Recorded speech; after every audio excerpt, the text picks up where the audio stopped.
Hey class, this is your first of maybe 3 demos on the casting process. So this first one at the beginning, I'm going to go over the list of materials you need on the syllabus. The first thing is oil clay. It is purchased at Reynolds. It's called Sculptex. It comes in a block that's about a 1/2 inch thick by about 11 inches wide by maybe 4 or 5 inches tall. It comes in hard, medium, and soft. I chose hard because it's relatively easy to work with once you get it warm. If it's warm, you can smooth it out and cut it and stack it up to make a block or something to that effect. What I ended up making was a kind of a diamond-ish crystalline form out of that clay. Now this is probably half the bar of clay. The rest of it is here.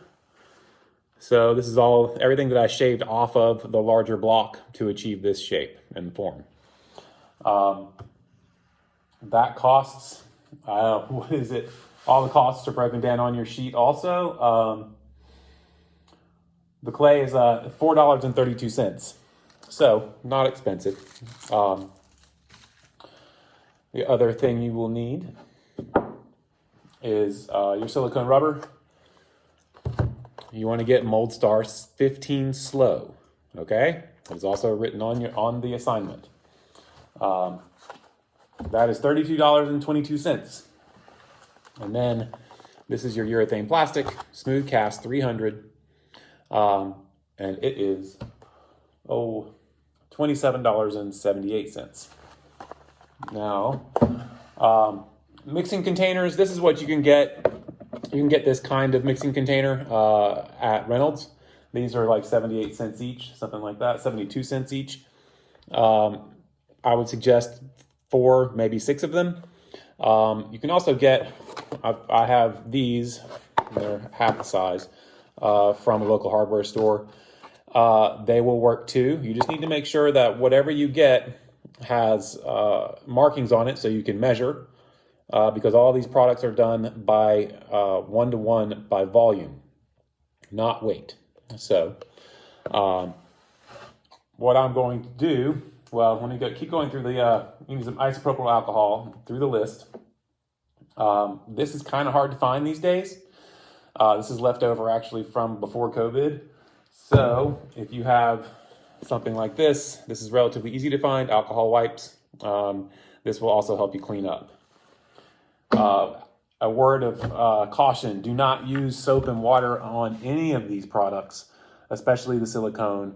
You can wash your hands after you clean them with an alcohol-based solution, obviously after you clean your hands. But soap and water will not work very well to get any of these products off of your hands. They're not toxic, but you still don't want to walk around with silicone on your hands. So I recommend if you can get rubbing alcohol, you're better off. But if you can get something like that, alcohol wipes, that should work also. So keep water out of this process entirely until you are done and you are washing your hands to go eat dinner or whatever. Paper towels, neoprene or other suitable gloves, clay sculpting tools. I made this with this and these. I also used a stir stick just as a flat surface to kind of push across to make sure that my planes were as flat as possible. So you also need 4 stir sticks, 3 or 4. I would say 4 is a pretty safe bet. You can also take these and break them down the middle. You just have to score it once and then you'll have 4 out of 2. These are at like 18 cents each, so they're not expensive. But I would recommend 4 to start with. Now, we're going to do the first part of the demo, or the process. And that is make the silicone mold. I'm going to use this container, and because my piece has a flat spot on it, that's perfect. well, it's not a perfect piece. It is perfect that it has a flat spot. It's kind of by design. Some of your objects are going to require maybe a lift or something like that. If you do need a lift, then what you should do is take a little bit of your clay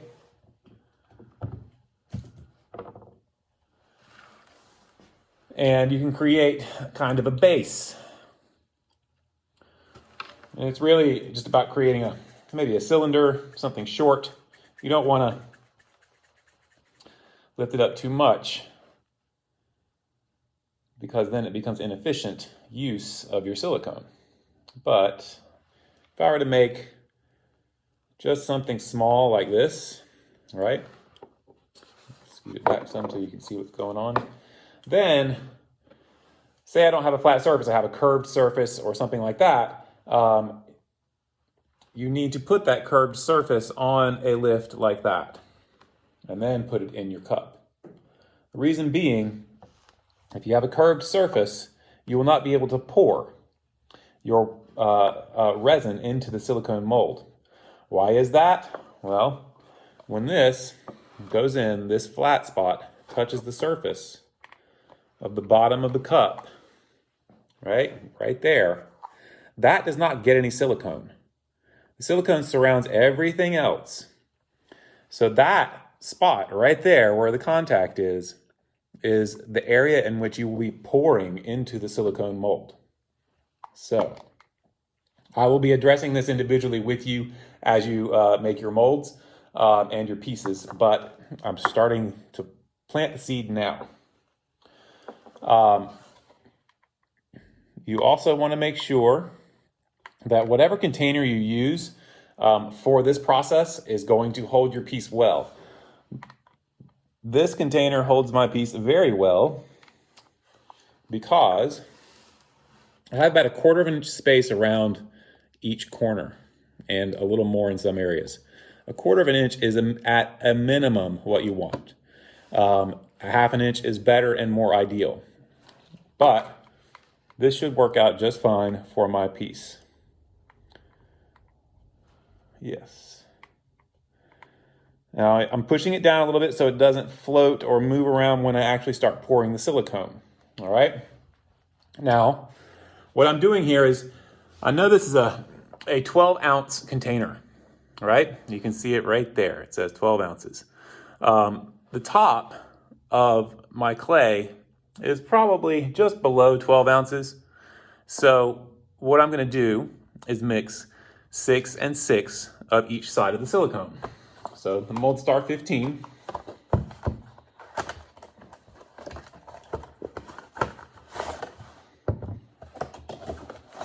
Two parts.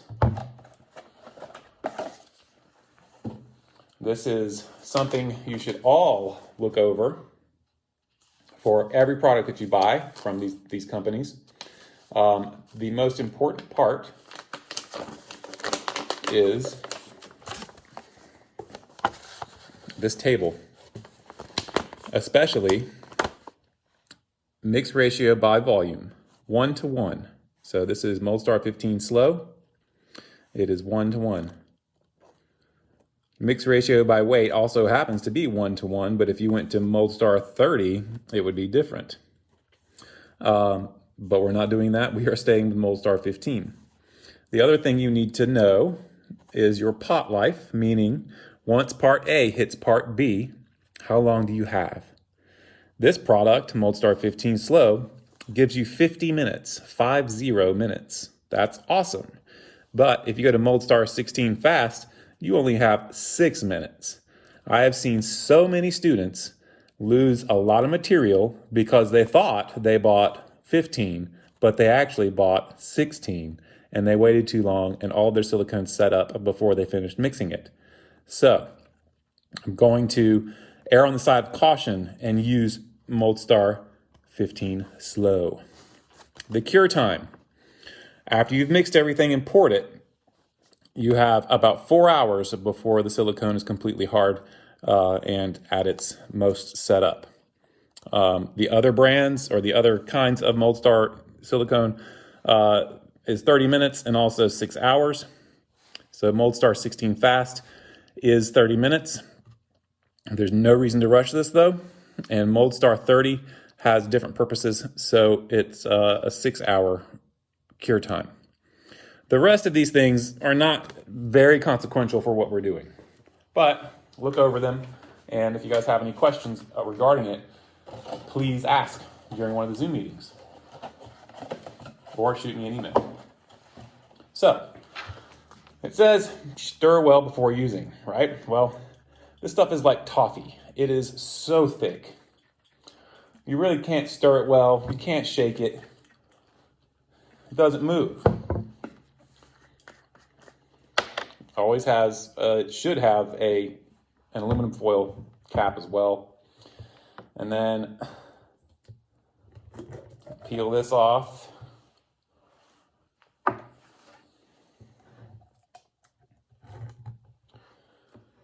And this side, part A, is white.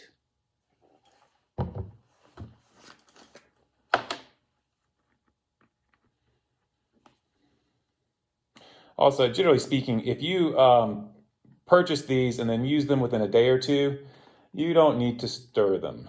You can kind of roll them around like I just did. Try to get them mixed fairly well. Because it is so thick, it doesn't separate that much.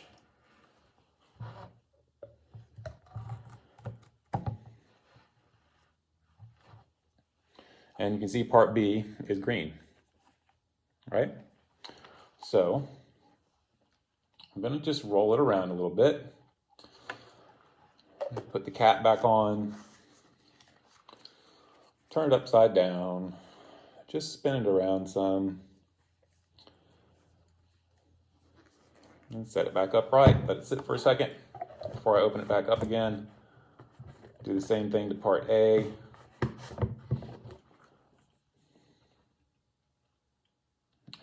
It's like toffee. It is not paint. It is not water. It is very thick stuff. Don't eat it. It could look appetizing. I don't know. And now, what I'm going to do is take the white first and pour in 6 ounces.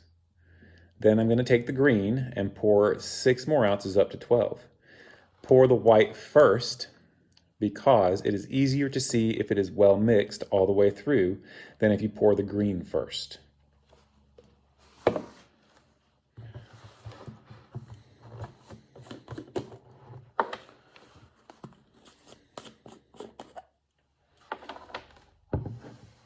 So at this point, I'm going to put on my gloves because those chemicals are about to come out of their containers. Again, yes, they're chemicals, but they are non-toxic. They can be used without any ventilation, especially the silicone. The silicone is pretty much inert. It does not off-gas. It does not... some people can have, I guess, allergies to silicone, but you probably know that by now. So this is a pretty straightforward, easy process. Have your stir stick ready. Make sure it doesn't have any dust bunnies on it or anything. And make sure it's strong. It shouldn't be a thin stir stick from Starbucks. That's not going to be a strong enough stir stick.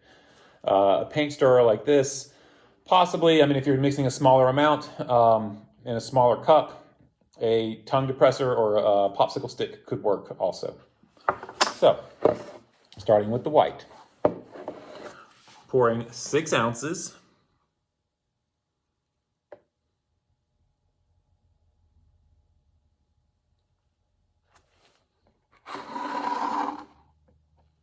There we go.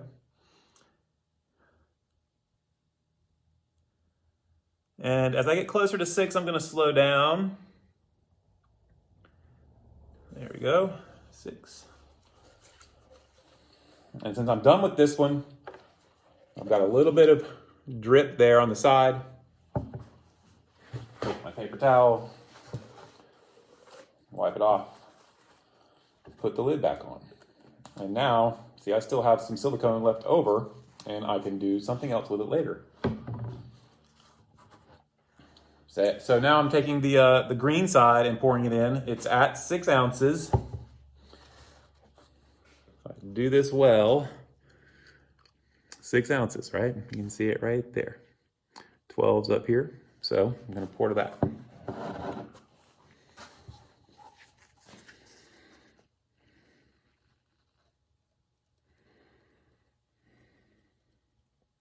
I'm just right in the middle of the white.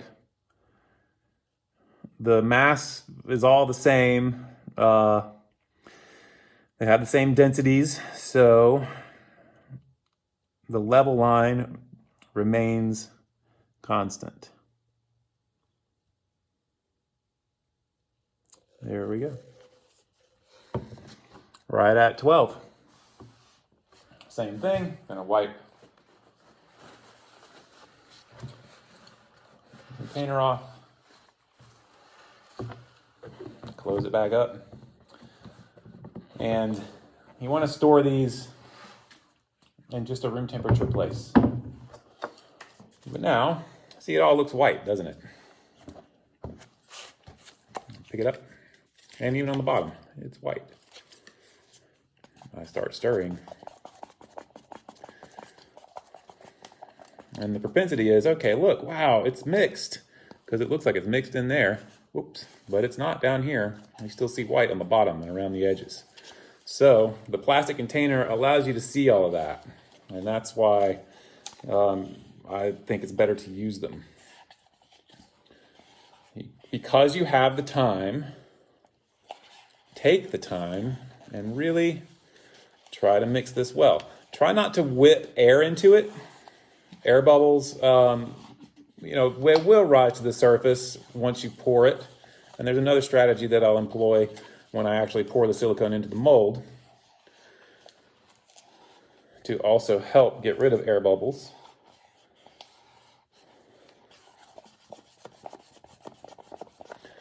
But there, I've kind of, I'm mixing it pretty well. I'm not trying to whip it though. I don't want any mayonnaise or heavy whipping cream. But if you look at the bottom and it's one color now. You look around all the sides, it's one color. It is well mixed. So I have my piece set up in my container.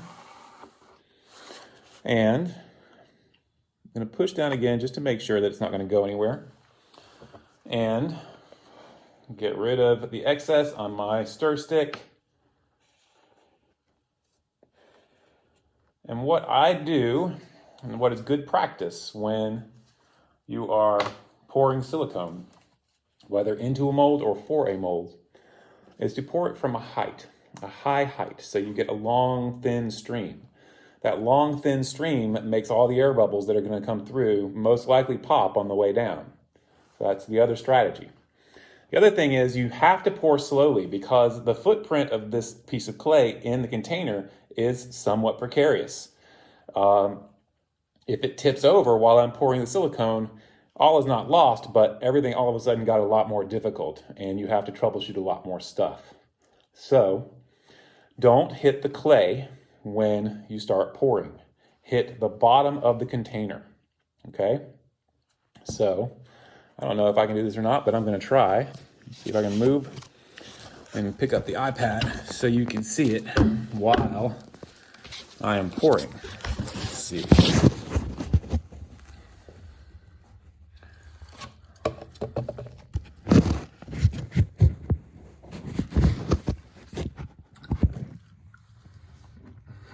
All right, we'll see how this works. Now, hopefully you can see, yeah, you should be able to see that.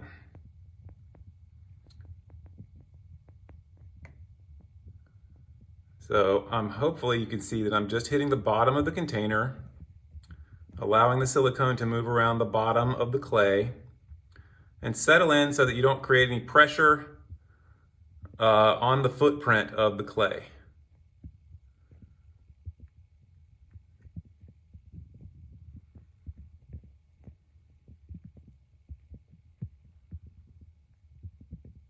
I'm just kind of pouring along the edges.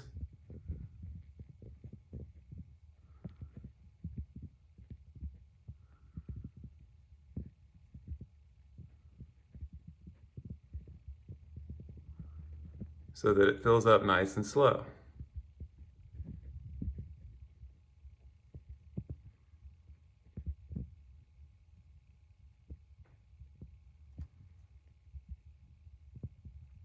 I'm going a little faster towards the end because the pressure is no longer going to really tilt the piece. Going to level out on the top.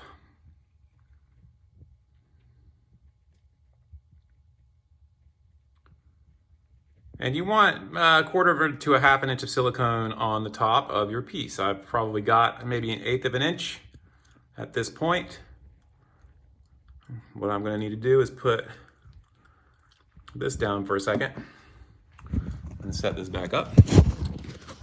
Now I need to just scrape the excess out of the container. Get this set back up correctly so you can see what's going on.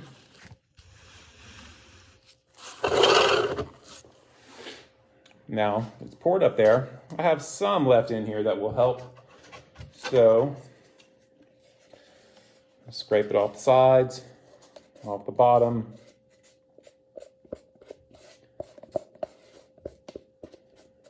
I'm just coming down low so you guys can see. And there's a lot more silicone left around the edges of this mix container than you think. And it will help.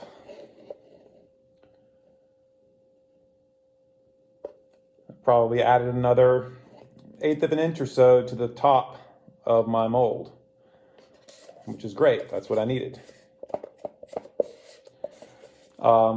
If you mix too little, that is okay. Go ahead and finish the process. Pour it all, get it in the mold, and then you will have to clean your containers possibly, but you can cast more on top, and that will not be a problem. You can do it while it's wet. You can do it while it's dry or after it's set up. The same thing can be said for the resin, but we'll go over that on another video. So at this point, if you did everything the way I did it, let this container sit here, because when the silicone sets up, it just peels right off the container, and it's perfect. We will likely have to cut this container apart to get the silicone mold out, but just let it sit for 4 hours or longer. It can sit for a couple of days, doesn't matter. Some other things to think about. Keep your silicone stored, especially after it's mixed, in a dry place. If you're in a dusty place or something like that, take the box, place it over the top. It does not need air to cure, but that will keep dust off of it. Otherwise, clean up for this. If you do have to remix and add more silicone, you should wipe out the excess with just a dry paper towel from your containers. And then you can likely just go back in. You don't have to use any rubbing alcohol. As long as you've removed 99% of the material in the containers, mixing back into them should be okay. So that is the silicone casting portion of the demos for this project.